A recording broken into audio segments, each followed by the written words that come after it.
So, why are Cockapoos the most misunderstood and possibly neglected breed of all time? So a bit of a backstory. I've got to include this because it's relevant. I used to really not like Cockapoos. I know, shock horror, dog behaviourist doesn't like a dog. You can't like all of them. You can't like all breeds. And I just really did not like them. So reasons why: I'm the kind of person that I like my I like my horses and dogs to be very kind of subdued, non-entity characters. I like my small animals like mice and ferrets to be like really kind of almost lethal. Like when I pick up a rescue ferret, I like the nastiest ferret there. I just feel like once you befriend them, you've really earned that friendship. But with dogs and horses, I like them to be a bit more kind of like laid back, aloof. So I really like Akitas and things like that. And my favourite is Greyhound. Any rescue dogs as well. I do love a rescue dog. So if somebody said, "Look, Tilly's a cockapoo, he's a rescue," yes, it would melt my heart, absolutely. But I really like that kind of, they need you kind of thing. And greyhounds have that constantly look about them if they just look really sad and neglected. And I just find it really endearing, coupled with the fact that they just lay on a sofa and do nothing. I mean, I can count my dog. I had her for 10 years and it was less than 10 times that she ever licked my hand. Right, so it was less than once a year. And when I say licked, I don't mean like a couple of licks, like there's something on there. I mean like she just casually went past and it was the tiniest flick of the tongue on your hand, and then she'd carry on. And even my boyfriend at the time, when she did it to him once, she did it once, and I was with him 5 years, he looked at me and he said, "Oh, I feel so loved now." Like, you really appreciate that because they're just so like not engaged with you. So that's what I like, right? So I like that look. So that might help you understand about Cockapoos. They're very full on and things. So also, the first one that I ever met, and I had him around my house, so I got a good impression of him really, um, was barking all the time, attention seeking all the time, like pawing, um, which are also things I cannot stand. I cannot stand barking. I cannot stand being touched like randomly without warning. I cannot stand being pulled around, which makes me quite a good owner, right? Because I don't tolerate barking, I don't tolerate pulling, I don't tolerate my space being invaded, which means there won't be separation anxiety. So it makes me quite a good owner of those foundations of just intolerance. But I just was like, wow, what is this? Why is this dog barking at me and throwing a ball at me all the time? And it was very kind of like surprising. And then it stole an apple core, and I did what I absolutely say no one should do. But I knew very little about dog training back then. In fact, what I did know about dog training, it's not even worth knowing. Like, I wouldn't even repeat what I knew. It's just so not the right information, right? So I knew very little. I wasn't a trainer at the time. I just had him. So he had this apple core. So I went and tried to retrieve my apple core and was very annoyed when I nearly got bitten for it. And I looked at him and he's all fluffy and they've got that teddy bear face, right? Haven't they? It's all curly whirly. We can't see their eyes and things like that. And I just looked at him and I thought, you look really cute, but you're not. You're a nasty little, insert swear word there. So it really put me off. Okay, so that's how I met them. Then when I did become a dog trainer, all the Cockapoos I saw were resource guarding. So it just kind of reinforced like why I didn't like them. It's like, you look cute, everyone thinks you're cute, but actually you're a really horrible little creature and I hate you. So that's where I was with this dog, and I thought, "Oh, they're a pain in the bum, this dog. Everyone gets them, but they're really hard work and blah blah." And then over time, because I obviously am working with them, and I steal them a lot because I specialise in resource guarding, I realised that actually they're very good to work with. They like change really quick, and they're sensitive too, right? So you only have to say no to these dogs a couple of times and they just stop what they're doing. And they're intelligent enough that if they think something's worthwhile, because you're using treats or whatever, they stop straight away. So I was like, well, this is interesting. They're not as kind of what I thought they were. Because obviously I've seen other dogs for resource guarding and stuff like that. And, and you start to get the flavour of each dog breed and how they work. But these guys are sensitive to the point where, like I said, if you say no a couple of times, that's it. they're like, oh, okay. You know, and they're almost a type of dog that if you say no too loud, they'll like start crying. They're really sensitive dogs. If you said no to a Labrador, you'd have to say no about 5 times, and then even if you started shouting no, he still wouldn't care. They just don't take things personally, and lots of dog breeds are like that. They're just like whatever. Um, Whereas this, because it's mixed with the poodle, and anything doodly is like this as well. They're just like, oh, I'm really sorry, please forgive me. You know, I'm repenting, I'm repenting. They're very dramatic about things, so they're very sensitive, which is great to work with. It's not great if you're kind of not knowing what's going on, right? Which is what I'm going to get into. So then I realised it wasn't the Cockapoos. Shock horror, as they always say, wasn't the Cockapoos, it's the owners. So yeah, and I'm going to tell you why. And they are not an easy breed. Okay, so they're not. I wouldn't even put them in the middle. Like I'd put Labradors in the middle, because even though Labradors are they're very bargy, they're very pushy and things like that, but they are an easy breed as in they don't take that much exercise after the age of like 1 or 2. They really slow down. They're quite intelligent, but they're not so highly strung that they need like constant things. So they're kind of medium. You do have to be firm with them. You do need to train them.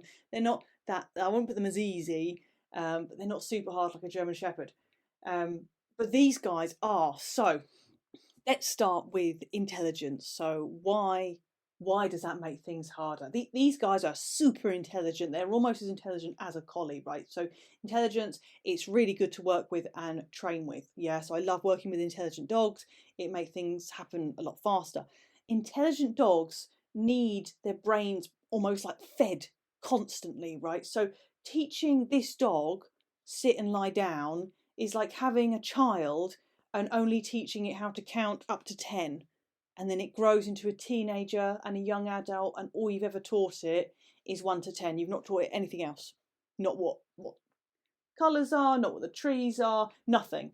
How frustrating would that be for a human just to know that and nothing else, and not use its brain? So these guys, they need constant games. So really, if you've got a cockapoo, and you need to kind of, it's not just about enrichment toys. Enrichment toys are good. Chewing, always very good because that's naturally calming, but you need to feed their brains. You need to be teaching them something new all the time, essentially. So something hard. And I don't really care what it is. If people want to do tricks and stuff like that, I mean, it's a poodle. These dogs were circus dogs at a point in time.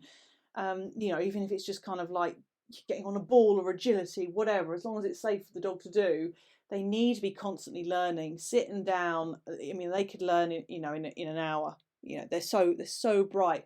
So that means that you need to be creative and come up with these things, and it needs to be every single day. So just like a child, where you go to school or you homeschool and you teach them stuff, the dog has to have the same. It has to have the same kind of level, and it's not something that they particularly grow out of either. They need it constantly. Otherwise, they start looking for things to do, like barking at absolutely everything. Dogs that bark, dogs that steal stuff are bored dogs. They're looking for stuff to do. I know it myself, right? If I've got some energy, and I don't want to do whatever. Maybe I don't want to do kind of work, because I do social media and all that stuff, but maybe I'm just kind of wandering around the house. I'll be running up and down the stairs, half doing jobs or just picking stuff up. So I might pick up a book, have a little read, put it down again, go to the office, pick up a pen. Dogs are doing the same things. They will just go around and find something to pick up and have a look at, if you like. Then what happens is that people have realised they've picked something up which could potentially be dangerous or valuable to the person, and they give chase. So the dog learns 2 things. One, this is much better than being bored, because now we're entering into this game of chase, right? It's fabulous. Definitely will do that again next time I'm feeling a bit bored. And also that item is valuable. So now you've made that item valuable. Well done. But it's all about giving them things to do to tire out their brain. These dogs, they don't really get tired with exercise. I'm going to go on to exercise in a minute, but it's stuff where they have to think, stuff to burn out their brain that makes them tired. And tired, fulfilled dogs don't go looking for bad habits. So that's the first thing. Most people can't fulfill that unless they've bought the dog. And it sounds bad because I don't want to humanise and I don't want people turning into dogs into furry babies, but people that have actually bought the dog almost as a child and are doing everything properly, the research, the techniques, they're the type of people that can have a cockapoo, right? Because they're gonna, oh, this is an interesting trick. Let's learn about this and teach our dog this. Let's teach our dog how to turn a light switch on and off. These dogs can definitely do that. You know, let's teach our dog to roll over. Easy. Let's teach this dog agility. Yeah, moderately kind of in the difficulty range, moderate. That's the kind of level this dog needs. It needs a challenge every day, something to do where it uses its brain. So most people cannot fulfill that, right? So that's the first thing about these dogs. The next thing, yes, exercise. This is a high energy dog. Basically, if you're not an outdoors person, don't get this dog. Don't even bother. Don't even bother. They're not like other doodly woodlies. You can get away with it more, although they still can be quite high energy, but not as bad. Labradoodles, Cavapoos, Multipoos, stuff like that. They've all got various energy levels, but the Cocker is one of the highest, and it's because it's bred with a Cocker, right? It's a spaniel. Spaniels are crazy. When they were breeding spaniels, they would go out into the field and these dogs flush, right? They don't retrieve. They're not a Labrador that just sits there and then occasionally goes, gets a duck and all the way back. They're flushing, right? They're doing that kind of zigzagging manically backwards and forwards. And when people go out shooting these animals and you know, wanting to make a go of it, they don't go out for a couple of hours. They go out for the majority of the day. And guess what? They don't want a dog that goes 2 hours in. It's like, oh, I'm shattered now. I can't be doing anymore. It's like, no, you're useless. I don't want that dog. I want a dog that can go all day with me. So I can sit here with my gun and my retriever, and you can be in the bushes doing your own thing, flushing. That's what it's bred with. So a minimum of 2 hours running around for these dogs, a minimum. If you like hiking, if you're one of those people that are outdoorsy and you want a, you know, in quotations, proper dog, this is a good dog to have.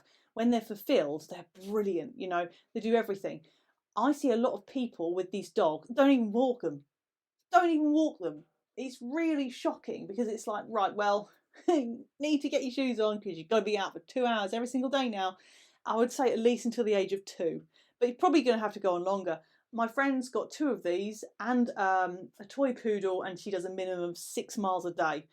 6 miles a day on average, it's about 2 hours. She can go longer, and it's off lead, so they're just constantly running. Are they tired? Not really. Do they sleep all day? Yes. Do they make trouble around the house? Absolutely not. Because that's how, you know, she wants them. She doesn't want them kind of getting up to mischief, right? So they can go and go and go and go. It's not something that if you're doing an hour a day on lead, honestly, it's just not enough, especially if you've got behavioural problems. If you haven't, then you can probably get away with it. You know, I haven't met every single dog in the world, so everyone's different, but the majority of them can easily handle 2 hours and not getting enough exercise, and this is why they're getting behavioural problems. So you've got to be an outdoorsy person, you know, and you know, oh, they don't like the rain and whatever, get it a coat. It needs to go out all the time and doing this. Playing in a big garden, not enough for this dog. You need to be out travelling for, like I said, 2 hours. If you can't let him off, that's fine. Get a long line. You know, it doesn't really matter as long as he's running around and doing something. So you've got to fulfill that need. I find that really hard, to be honest. I do kind of classes. I obviously walk my own dog, but I'm definitely not an exercisey person. I've tried running with my dog a few times, and even though my dog enjoyed it, it nearly killed me like every single time, and it wasn't even for that long, and it wasn't a sprint either. So I'm not that type of person. I would find it very hard even owning something like a Dalmatian, you know. So Cockapoo for me would be a hard choice because I'd have to. It feels like you're living outdoors. Yeah, 2 hours is a long time, especially if you've got to drive there as well. You know, it starts to feel like half the day's gone just because you've walked your dog. So that's high maintenance. Right, then you've got the fur. High maintenance fur. I always said never ever wanted a coat that I would have to cut, you know, ever, because I just think it's too high maintenance. You've either got the cost of going to a groomer, and you've got to make sure you get the right run, and you know, etc., etc., or you've got to learn to do it yourself. And even if you just use a groomer and want to pay the, you know, the extreme expense of what it is, you still have to brush your dog regularly. Like my dogs, I don't need to brush. I mean, I do because I don't want molting hairs absolutely everywhere. So I do brush her, but it is not the same as brushing these dogs. You need several combs. You need to be doing it right. Their coats are always different as well. It's not necessarily the same coat type with every single dog, because obviously it's a mix, right? So it's not predictable.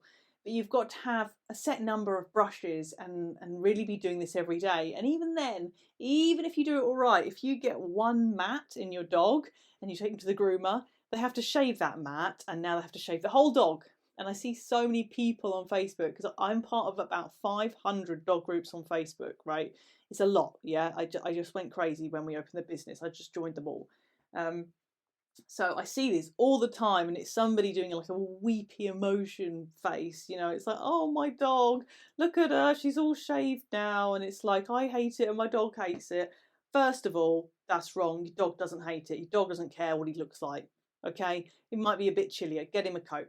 But it's that's going to happen anyway. Your dog's going to change its look all the time. Get over that. But also, if you do get a mat, very likely to do. I think pretty much everyone who's got these breeds has had a dog with a mat.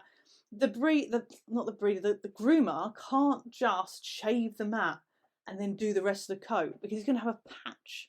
So of course, if they've shaved anywhere, a leg or under the belly or wherever, they've got to shave now the whole dog just for it to look normal. So it's kind of like skin tight, if you like. But it does grow back. It's not a problem. I don't know why people get so miserable about it, to be honest. But it does, it does grow back. So that is one thing you do have to do. And because these dogs are so sensitive, if that fur problem was not enough to put you off having this dog, you have to learn how to groom this dog gently enough that it doesn't become really, really aggressive. So again, I see these dogs a lot for aggression towards groomers, the grooming equipment, whatever. The only reason why dogs get aggressive around this sort of thing is because they've been either very uncomfortable or in pain. Okay, and it might not be you, it might be your groomer. That's why you have to put in a lot of research and time to find the right groomer. But ultimately, once that's started, it's very, very hard to stop. And unless you're a very sensitive person, you're probably going to end up doing it wrong. So I've known some people that haven't really thought about being casually brushing their dog, and then one day the dog bites them, but they're very aware before it bit them that he didn't like it. It's like, oh, he doesn't like it, he puts up with it. It's like, well, at some point he's going to bite you then, isn't he? It's just because he doesn't like it. Like, it's not fair. These dogs are hypersensitive. I've already said they cry just because you say no to them. Raking a metal comb through their fur and just pulling it all out is like so unfair to them, to this breed of dog. If it was a Labrador or something, they would shrug it off, but not this breed. They take everything personally, and everything kind of hurts them and affects them more, right? That's just the way it is. So you have now got to either, depending on where you're on your journey, hopefully you haven't kind of done any of this yet, so you can choose to be very gentle and careful and get your puppy used to all the equipment so it can grow up to be a happy dog that's used to the groomer, etc., etc. If not, you now have to spend a really long time retraining your dog with all the equipment, and then hoping that it doesn't have a relapse, because then it will just happen again.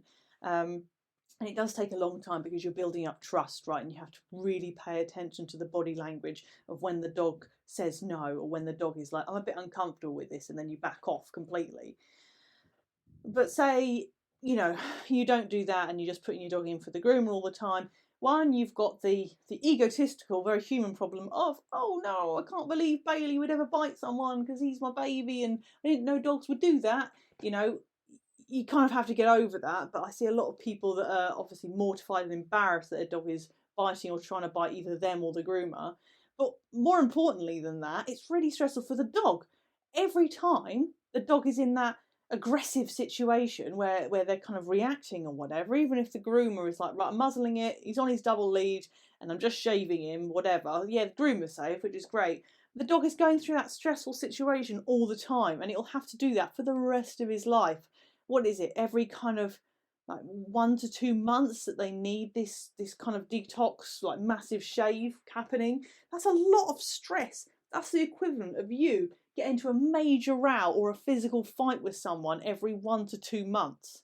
The only difference is that we don't live in the present as humans. We kind of, if you knew the date it would happen, you'd be constantly thinking about it, and would never relax in between. But that's the equivalent of it, right? The dog is perceiving it as that, even if they're not being hurt. They're getting that stressed. So now they've got that to live with, as well as everything else going on in their life. So these are the major problems, and people have to try and adapt, and they're just not adapting because they look cute. They're kind of hypoallergenic, which a lot of people like because they don't want to be allergic and they don't want to do so much housework or whatever, hoovering up hairs.